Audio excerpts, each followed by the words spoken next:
Hey, gang, I think we all know how I feel about Spotify right now, right? Not a fan.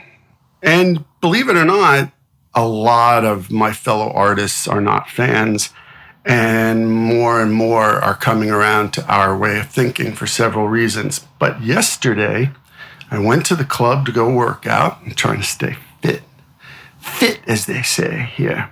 And I walk into the club, and who do I see but my first landlord here in London? And this is a guy who, when I moved here in 2016, I rented this beautiful, big new house he built, another passive house.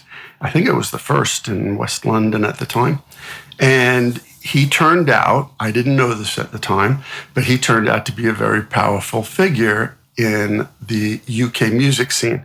He was a song plugger for Tommy Mottola and Ahmet Ertegun. He became a manager of several successful UK artists, some of which you know. And then he became a producer with 9 platinum records as a producer. So he knows what he's talking about. Probably a lot more than some of the people I even worked with in Nashville. So ran into him coming in the club, and he's moved to the country, so that's why it was such a shock.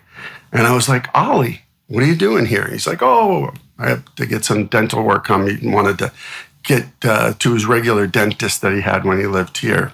And we started chatting, and he's like, oh, how's everything going? I'm like, oh, it's great. Exchanged pleasantries. And he's like, how's the career? I said, the career is fine, except for Spotify. And he's like, yeah, I know. I said, Ollie, am I wrong, or is this the dumbest thing that the record business ever did? And he looks me square in the eye, very direct dude. And he says, well, it's good for some. It's good for some. Wiser, more accurate words were never spoken.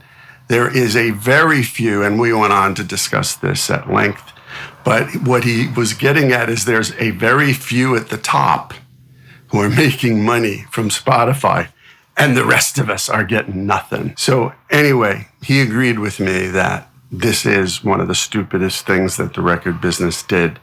Buying into it, going along with it, and selling out their own artists for shekels up here. You know what I mean? So that'll give you a little perspective, and that I'm not just some old dude yelling at clouds, that there are quite a lot of us that feel this way, and we've felt this way for a long time, and we're not making the money. Very few people at the top are. And they sold us out. They got stock in these companies, and they're getting the bulk of the money that's being taken in. So do with that what you will.